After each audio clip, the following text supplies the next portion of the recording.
ప్రభునందు ప్రియ విశ్వాసులారా, నేటి ఉదయకాలపు వాక్య ధ్యానంలోకి ప్రేమపూర్వకమైన ఆహ్వానం తెలియజేస్తున్నాను. ప్రార్థించుకుందాం. కనికరం గల ప్రభువా, నాయన ఇదిగో ఈ ఉదయం వాక్యం ద్వారా మాతో మాట్లాడుతూ మమ్మల్ని బలపరచమని మా ప్రభు రక్షకుడైన యేసు ప్రభుల వారి దివ్యనామం అడిగి వేడుకుంటున్నాం తండ్రి, ఆమెన్. ప్రియ స్నేహితులారా, నేటి ఉదయకాలము దేవాది దేవుని పరిశుద్ధ సన్నిధిలో దేవుని వాక్యం ధ్యానించుకుంటూ క్రమంగా కీర్తనల గ్రంథాన్ని ధ్యానించుకుంటా ఉన్నాం.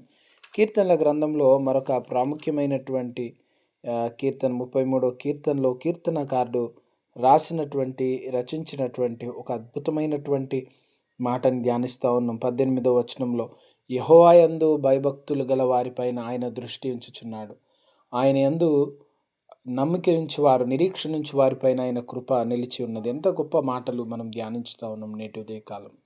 దేవుని కనుదృష్టి, ఆయన యందు భయభక్తులు గల వారిపైన. దేవుని కనుదృష్టి అనగానే దేవుని నరుల రూపంలో మనము పోల్చుతూ ఉన్నామా, అర్థం చేసుకుంటున్నామా అనేటువంటి ప్రశ్న వస్తుంది. సమస్త సృష్టిని నిర్మించినటువంటి సృష్టికర్త అయిన దేవుడు, సర్వశక్తిమంతుడైనటువంటి దేవుడు, మహోన్నతుడు, మహాగణుడైనటువంటి దేవుణ్ణి మనుషుల పోలికలో మనము లెక్కిస్తున్నామా? సజీవుడైన దేవుడు, దేవుని వాక్యం చెప్తుంది. దేవుడు ఆత్మ అని దేవుని వాక్యం చెప్తుంది. దేవుని వాక్యం ఆయన ప్రేమ అని చెప్తుంది. దేవుని వాక్యం వెలుగు అని చెప్తుంది. అటువంటి గొప్ప దేవుణ్ణి మనుషుల రూపంలో మనం పోల్చుకుంటుంటాం కొన్ని సందర్భాల్లో. కారణం, భక్తులు పరిశుద్ధాత్మ అనుభవంలో వారికి ఎదురైనటువంటి అనుభవాల్లో నుంచి అటువంటి పోలిక వచ్చింది. ఇక్కడ కీర్తనకారుడు దేవుడు తనను చూస్తున్నటువంటి దేవుడు, దేవుని కనుదృష్టి ఆయన బిడ్డల పైనుంది, ఆయన యందు భయభక్తులు గల వారి ఎడల ఉంది అని అర్థం చేసుకుంటా ఉన్నాడు. దేవుని కనుదృష్టి నిత్యము మనల్ని గమనిస్తూ చూస్తున్నటువంటి దేవుడు. హగరు జీవితంలో హగరు అప్పటి వరకు దేవుని ప్రేమను గుర్తెరగలేదు. కానీ తన యందు కనికరపడి, ఒక దాసి యందు కనికరపడి, ఎవరు లేని ఒక స్త్రీ యందు కనికరపడి, లెక్క లేనటువంటి ఒక స్త్రీ యందు కనికరం చూపి, దారిన ఒంటరిగా విడవబడినటువంటి ఒక స్త్రీ మీద, విడిచిపెట్టబడినటువంటి స్త్రీ, బానిసైన స్త్రీ, గుర్తింపు లేనటువంటి స్త్రీ, నన్ను చూచిన దేవుడు, నన్ను చూసినాడు, నా దీనస్థితిని చూసినాడు, నేను ఎవరికీ అవసరం లేని స్థితిలో ఉండగా నన్ను కనికరించిన దేవుడు. ఎంత గొప్ప మాట! నన్ను చూస్తున్న దేవుడు, నాలాంటి వారిని కూడా చూస్తున్న దేవుడు. నేను ఎవరికి అవసరం లేదనుకున్నా, నేను ఎవరికి పట్టింపు లేదనుకున్నా, ఆయన ఎవరు కనికరపడరు, నా గురించి ఎవరు ఆలోచన చేయరనుకున్నా, కానీ నన్ను చూచిన దేవుడు.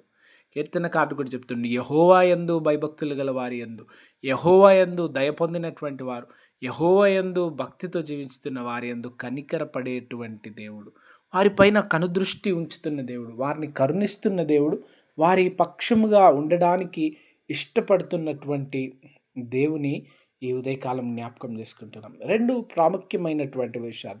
మొదటిది, దేవుడు అందరి క్రియలను, మాటలను, తలంపులను చూస్తున్న దేవుడు. అంటే మనం ఏదైనా చేసి మన ఇష్టానుసారంగా నరులు బ్రతకడానికి లేదు. దేవుడు ఖచ్చితమైనటువంటి తీర్పు తీర్చు దేవుడు గనుక అందరినీ చూస్తున్నాడు, అన్ని క్రియలను చూస్తున్నాడు, అన్ని కార్యములను చూస్తున్నాడు, అందరి ప్రవర్తన గమనిస్తూ ఉన్నాడు. కనుక దేవుని కనుదృష్టిలో మనమున్నాము అని భయభక్తులతో జీవించాలి. ఇది మొదటిది. దేవుని కనుదృష్టిలో ఉన్నాం, దేవుని హెచ్చరికలలో ఉన్నాం కనుక జాగ్రత్త పడాలి. ఇది మొదటిది. రెండవది, తన బిడ్డల స్థితిని ఆయన చూస్తున్నాడు. మనం కోరగా, మనం బ్రతిమలాడగా, మనం వేడుకొనగా మనల్ని రక్షించేటువంటి దేవుడు. కీర్తనకారుడు ఆలోచన ఆ ముందు వచనాల్లో అంటాడు, రాజు తన సైన్యం వల్ల, రాజు తన గుర్రముల వల్ల, రాజు తనకున్నటువంటి బలగం వల్ల, ఆ బలం వల్ల రక్షింపబడడు.